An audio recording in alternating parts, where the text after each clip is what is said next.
O, ganyan lang po. Magkano yung ano niyan? Ano? Pang ano, pang buko sana. Ibig ka na. Ito, dito ko na rin sasalpak sa bike ko. Pang sidecar to eh, ginawa lang dyan ko lang ng malit na gulong. Wow. Magkano po yung ganun nyo?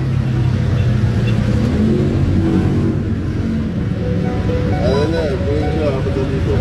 Apat? Wala na pong ano, kahit mga ano man lang, 3,000 man lang.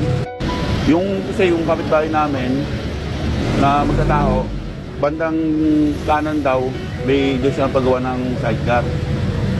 Ginamit sa Pantao, yung matanda. Bali, tinuro niya sa akin dito, sa lugar na to.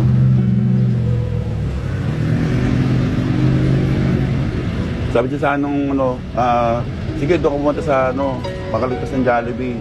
Yung paggawa ng sidecar doon. Eh, sabi ko, pupunta ako bukas. Kapitbahay namin yung magkatao. 3,500? O, sige po. Okay na. 3,500 po? Hindi pa sabi yun, sa kanila din. Ay, yung side view, kuya. Yung... Gilid. Yung gulong? Oo. Sa yung side view. Pag...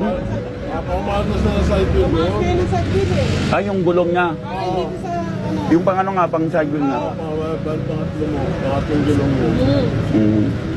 Mas na para sa Magkano pa yung ganun yung gulong nyo? Kasama yung gulong. Kaya, baby, kaya inano ko na sa'yo. Ba't nabili?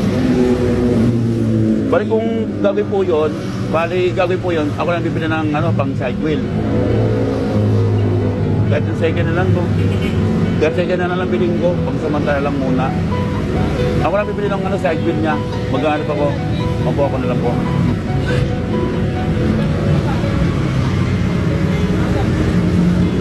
Kailan po maano yun, makukuha? Hindi na.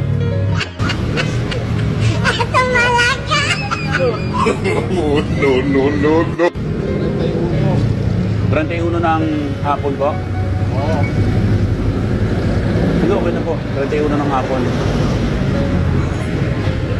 Oh, balikin ko na po. Bali mag-ano na ako, magdadaw na ako. Magdadaw. Materialis siya, no? Kasi, ras ng ano mo. Hmm. Kaya, talaga, yun. Kaya,